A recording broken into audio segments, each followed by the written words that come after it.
জীবনে প্রথমবার গেলাম ইউটিউব ইভেন্টে, আর সেখানে গিয়ে এত কিছু দেখবো সত্যি কখনো কল্পনায়ও ভাবিনি। হৃদয় দা, তুমি এত কিছু দেখলা কখন গো? তোমার তো চাকরগিরি করতে করতেই সব সময় চলে গেছে। করছে এবার আমাকে দেখা যাচ্ছে কি ভিডিওতে? আজ আমি মনে হচ্ছে না যে আমাকে দেখা যাচ্ছে।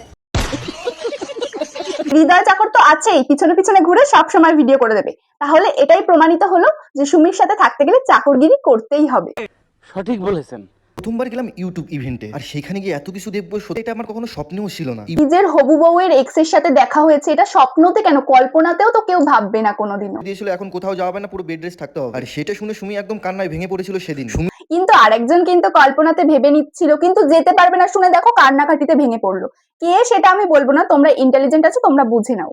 এই প্রথমবার আমি ইউটিউব ইভেন্টে গেলাম। আর এ কি হেলিকপ্টার কাকিমা, তুমি না বলেছিলে সুমির পাশে যাওয়া যাচ্ছে না, ওর পাশে যেতে হলে মাস্ক পরে যেতে হচ্ছে, সুমিকে আলাদা থালায় খাবার খেতে দিতে হচ্ছে, তাহলে হুট করে ইউটিউব ইভেন্টে কি করে চলে আসলো? এখানে যাওয়ার জন্য আমি ডাক্তারের পারমিশন নিয়েছি। ডাক্তার তুমি যতই বলো কাকিমা, ডাক্তারে কিন্তু পারমিশন দেয়নি, বলো ডাক্তারের থেকে কান্নাকাটি করে পারমিশন আদায় করা হয়েছে। সঙ্গে সুমিকে কথা বলাতে নিয়ে গেলাম। ডক্টর তো একদম সোজা সাপটা বলে দিয়েছিল এখন কোথাও যাওয়া হবে না, পুরো বেড রেস্ট থাকতে হবে। আর সেটা শুনে সুমি একদম কান্নায় ভেঙে পড়েছিল সেদিন। সুমির কান্নার কষ্ট দেখে ডাক্তার মশাই লাস্ট পর্যন্ত বলেই উঠল, ঠিক আছে একদিনের জন্য তোমাকে আমি যেতে দিতেই পারি। জিজ্ঞাসা করছে যে আমার আউটফিটের প্রাইস কত, কারণ এই ট্রেনটা কিন্তু বাংলায় আমি স্টার্ট করেছিলাম যে আউটফিটের কার কত প্রাইস।